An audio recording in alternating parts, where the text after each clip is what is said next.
Elas desapareceram em uma trilha no Panamá. Parte de seus corpos foram encontrados longe da trilha que elas seguiam, e até hoje não se sabe o que causou a morte das duas holandesas. Conheça o caso Chris e Lizane.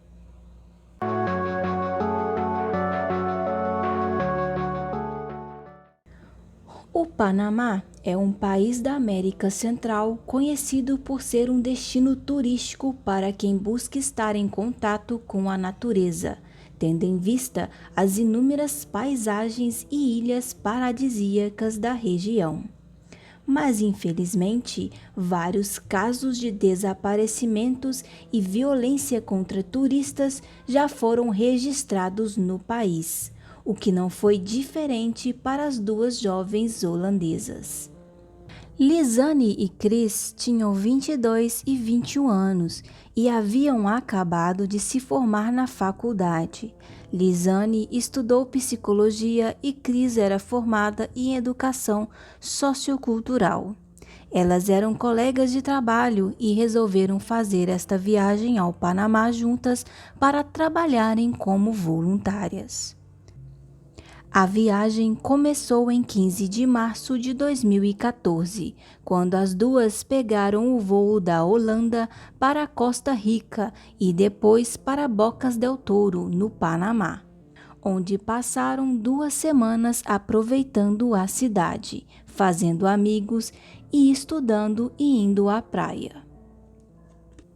Após essas 2 semanas em Bocas del Toro, as garotas seguiram para uma cidade onde trabalhariam como voluntárias em uma escola para ensinar inglês ao público infantil e ficariam hospedadas na casa de uma família da região.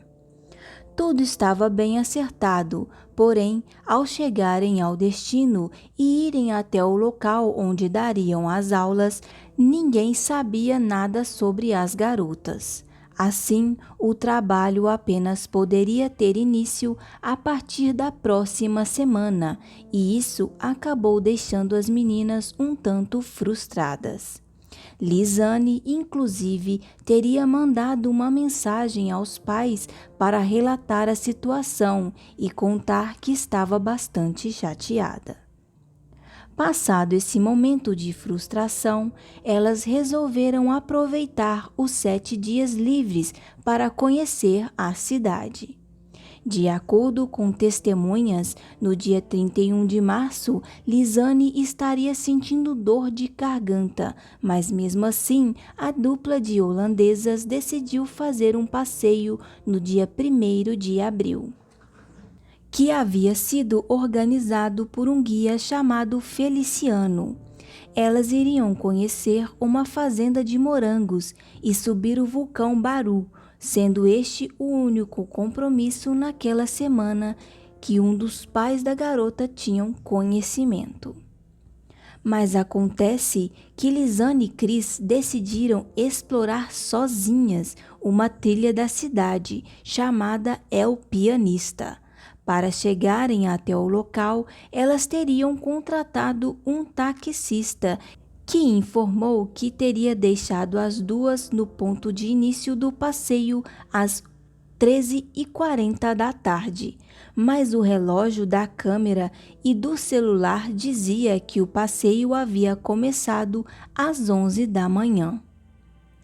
Para realizar essa trilha, as garotas levaram uma mochila com uma máquina fotográfica, um cartão de seguro, dinheiro, celulares e um pouco de comida e 2 garrafas de água. Foi verificado que as meninas foram alertadas para não subirem a trilha desacompanhadas, pois muitos casos de assalto estavam acontecendo na região. Além disso, a El Pianista era uma rota conhecida e muito utilizada por traficantes. Apesar dos avisos, as garotas iniciaram a trilha e foram acompanhadas por um cachorro da região que estava acostumado a seguir os turistas. Após algumas horas, o animal de estimação retornou, mas as meninas nunca mais foram vistas. A dona da casa que hospedava as garotas, Miriam, percebeu que elas não haviam retornado, mas não estranhou, pois eram duas meninas jovens que poderiam estar em outro lugar se divertindo. No outro dia, às 8 da manhã, o guia Feliciano foi até a escola para buscar as garotas, pois elas teriam programado um passeio. Como as garotas não estavam lá, uma funcionária da instituição, Eileen, ligou para Miriam, que os instruiu a irem até a residência e procurar pelas garotas no dormitório. Eileen e Feliciano foram até a casa que elas estavam hospedadas e perceberam que ninguém havia dormido no quarto naquele dia. Apesar da rápida constatação, eles ficaram no aposento por cerca de meia hora e não ligaram de maneira imediata para a polícia ou avisaram a dona da residência sobre o desaparecimento das garotas. Ao contrário, eles seguiram para uma fazenda da propriedade de Feliciano e só iriam contatar a polícia às 19 horas. Além disso, estiveram no quarto das meninas pelo menos mais de uma vez, conforme apurado nas investigações. O guia Feliciano resolveu procurar por conta própria as garotas na trilha que elas haviam resolvido explorar sozinhas, mas ele não obteve sucesso. Devido a isso, Feliciano e Eileen resolveram comunicar às autoridades sobre o desaparecimento das garotas. Logo após Feliciano e Eileen notificarem às autoridades o desaparecimento das garotas, as buscas oficiais foram finalmente iniciadas. As buscas foram realizadas por autoridades da região, por pessoas que conheciam as trilhas e até mesmo por helicópteros, mas infelizmente não tiveram êxito. Com o tempo se passando, as buscas foram cessando até que pararam completamente. Foi só que um pouco mais de 2 meses depois do sumiço das garotas, um indígena de uma região localizada cerca de 18 horas de caminhada da região onde elas desapareceram, encontrou a mochila que era utilizada pelas meninas no rio Xanginola. Dentro dela estavam alguns objetos pessoais, incluindo os celulares e os sutiãs das jovens. O indígena teria dado a bolsa para o guia Feliciano, sendo que foram localizadas 34 digitais diferentes na mochila e nos objetos, mas este fato, por algum motivo, não foi investigado a fundo pela polícia. Fotografias indicavam que elas haviam alcançado o topo da trilha, chamado de Mirador, e depois decidiram continuar o passeio ao invés de retornar à cidade. Então, elas seguiram até a área de divisa continental, região de Alto Romero, que não é indicada aos turistas por ser pouco sinalizada. Foi possível constatar no celular das garotas que haviam várias ligações para o número de emergência, indicando que algo teria acontecido. A primeira ligação ocorreu por volta das 16 horas, sendo que os eventos entre a última foto tirada em um córrego e o primeiro chamado de socorro permanecem um mistério. No dia 9 de julho de 2014, a polícia encontrou na mesma região do rio Xanginola fragmento de ossos e sapato utilizado por Lisane. Os ossos ainda continham carne e pele e estavam relativamente preservados. Também foi localizado um short jeans pertencente a uma das meninas dentro do rio. Foi encontrado nesse mesmo dia um pedaço de osso pélvico e uma costela. Após a análise pericial, não foi possível concluir a causa da morte, pois não havia sinal de cortes ou marcas de animais nesses fragmentos encontrados. O osso pélvico estava bastante esbranquiçado e pertencia a Cris. Após análises, os peritos localizaram traços de cal nessa estrutura óssea. A presença de cal poderia ser explicada tendo em vista que os agricultores da região usam muito o óxido de cálcio em suas plantações, mas o produto também pode ser utilizado para fins ilícitos, quando criminosos querem que algum corpo entre em estado de decomposição mais rapidamente. Em agosto de 2014, foi encontrada uma bola de pele em um local não informado, mas foi constatado por exames de DNA que este fragmento pertencia a uma das garotas. Mesmo tendo sido localizado após 5 meses do desaparecimento, a pele ainda apresentava um estágio inicial de decomposição. Para os médicos, esta seria uma descoberta um tanto inusitada, visto que o formato não era natural e não haveria como um pedaço de pele humana permanecer tão conservado após tanto tempo exposto em um país tropical como o Panamá. Outros exames para analisar esta evidência foram feitos e, ao final, ficou constatado que se tratava apenas de um pedaço de pele de vaca. Mas não foi encontrado nenhuma explicação para o fato do DNA de uma das garotas estar pertencente a esse pedaço de pele. De acordo com as investigações das autoridades do Panamá, as meninas teriam caído de uma das pontes macaco presentes na trilha. Essas pontes são construídas apenas com cordas e, por serem instáveis, já causaram muitos acidentes fatais entre os moradores da região. Assim, as garotas teriam se ferido e não resistiram, de maneira que seus restos mortais foram arrastados pelo rio até a localidade do Alto Romero, onde foram encontrados pelo indígena. Contudo, um investigador particular, José Mosqueira, não acredita nesta conclusão. Para ele, apesar da cidade ser turística, possui células criminosas bastante atuantes no tráfico de drogas.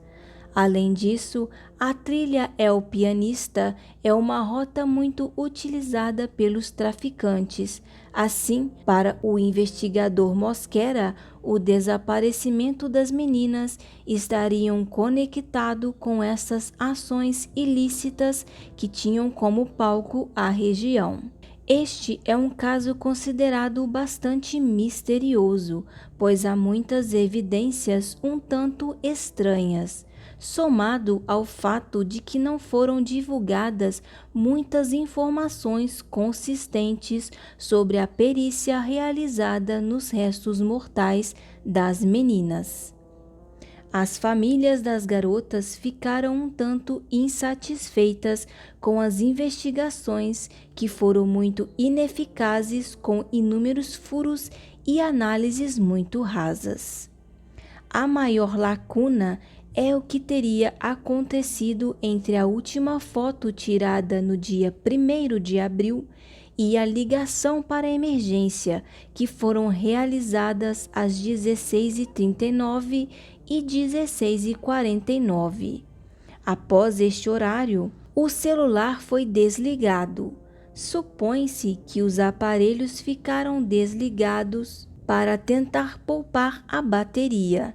Cerca de 14 horas depois, novas tentativas de contatar a emergência foram feitas, tanto para o número holandês quanto para o 911.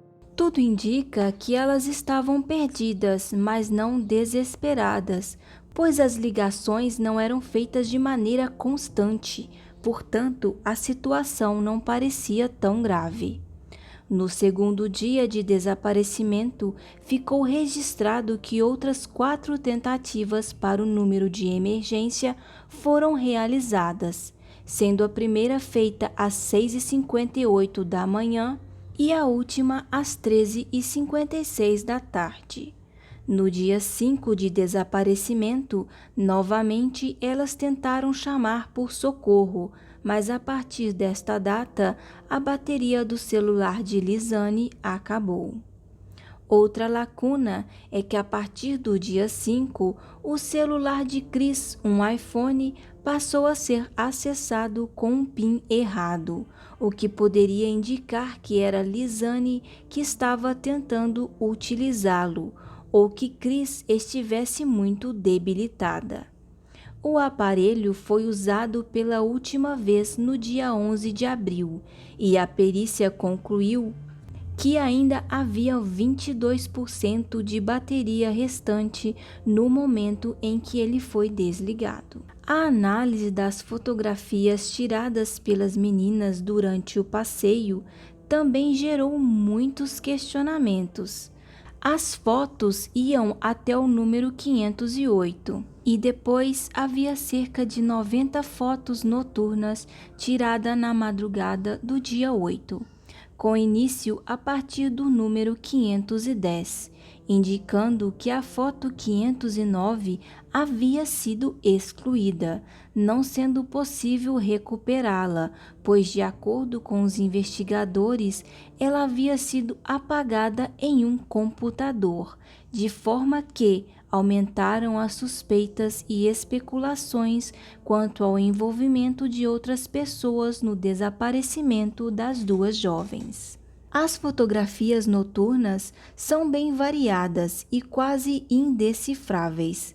Algumas delas mostravam uma rocha onde as meninas haviam tentado sinalizar com alguns pedaços de galhos e sacolas plásticas a sua localização.